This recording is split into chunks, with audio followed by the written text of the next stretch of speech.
ನಮಸ್ಕಾರ ಫ್ರೆಂಡ್ಸ್, ನಮ್ ತಂದೆ ತಾಯಿ ನನ್ ಗಂಡ ಮುಕಳಪ್ಪ ಅವ್ರ ಮೇಲೆ ಪೊಲೀಸ್ ಕಂಪ್ಲೇಂಟ್ ಕೊಟ್ಟಾರಂತ.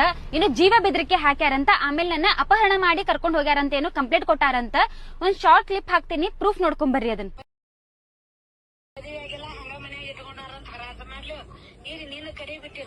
ಸುಮ್ಮನೆ ಇದ್ದು ಬಿಡ್ಬೇವ.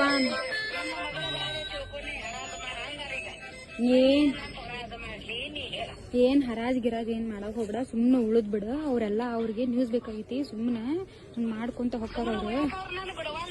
ನೀ ಅಂದ್ ಬಿಡ್ ಸೀದಾ. ನೀನು ಹೂ ಹೂ ಅನ್ನಕತ್ರ ಅವ್ರ ಮತ್ತ ಮೈ ಮೇಲೆ ಬರ್ತಾರ ಅವ್ರ. ನಮ್ಗ್ ಗೊತ್ತೇ ತಗೋರಿ ಅಂತ ಬಾಗ್ಲ ಹಾಕಿ ಕುಂತ ಬಿಡ್. ನೀನ್ ಬಾಗ್ಲ ಒಟ್ಟ ತೆಗ್ಯಾಕ ಹೋಗ್ಬೇಡ.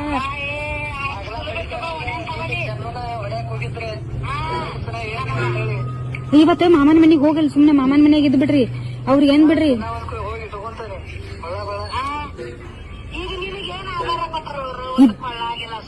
ಐತಲ್ವಿ, ಕೊಳ್ಳಾಗೋಯ್ತಿ, ಕಾಲಾಗೋಯ್ತಿ, ಕೊಳ್ಳಾಗೋಯ್ತಿ, ಬಂಗಾರ ತಾಳಿ ಐತಿ. ನಾ ರೀಲ್ಸ್ ನ ಹಾಕೊಳತಿಲ್ಲ, ಎಲ್ಲಾ ಮಂದಿಗೆಲ್ಲ ತೋರಿಸ್ಕೊಳ್ಳೋದಂತಂದೆ.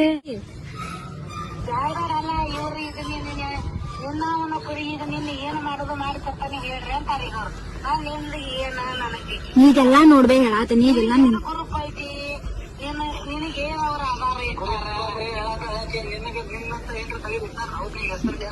ತೆಗೆದಿಟ್ಟಾರ, ನೆಕ್ಲೆಸ್ ಮಾಡ್ಸ್ಯಾರ ಒಂದ್ 3-4 ಫೋಟೋ ಕಳಿಸ್ತೀನಿ. ಇನ್ನು ಏನ್ ಬೇಕು ಬೇ, ತಿಂಗಳ ಮತ್ತೆ ನಾನ್ ನಿನ್ ಸಂಬಂಧ ದುಡ್ದು ಹಾಕೋದಕ್ಕೆ ನನಗೆ ಬಂದಿದ್ದೆ. ಅಲ್ಲಿಂದ ಯೂಟ್ಯೂಬ್ ಇಂದ ಬಂದಿದ್ ನನಗೆ ದಾಳಿ. ಯೂಟ್ಯೂಬ್ ನ ವಿಡಿಯೋ ಯಾವ ಕೇಳಿಲ್ಲ ತಾಯಿ, ಯಾವ ನಮ್ಮವ್ವ ತಾಯಿ ಕೇಳಿಲ್ಲ. ವಿಡಿಯೋ ಯೂಟ್ಯೂಬ್ ದಾಗ ವಿಡಿಯೋ ಬಿಡಾತೀನಲ್ಲ. ತಂದೆ ಏನ್ರ ಗ್ರೂಪ್ ಇಡವ ನನ್ನ ಮನೆ ಅಲ್ಲ ಬೇ. ತಂದೆ ಏನ್ರ ಮನ್ಯಾಗ ಗ್ರೂಪ್ ಇಡಂತಿಯಲ್ಲ, ಮತ್ತೆ ಇಷ್ಟು ಗಂಡನ ಮನೆಗೆ ಬಂದ್ರು ದುಡ್ದು ಹಾಕತಾನೆ ಅಲ್ಲ.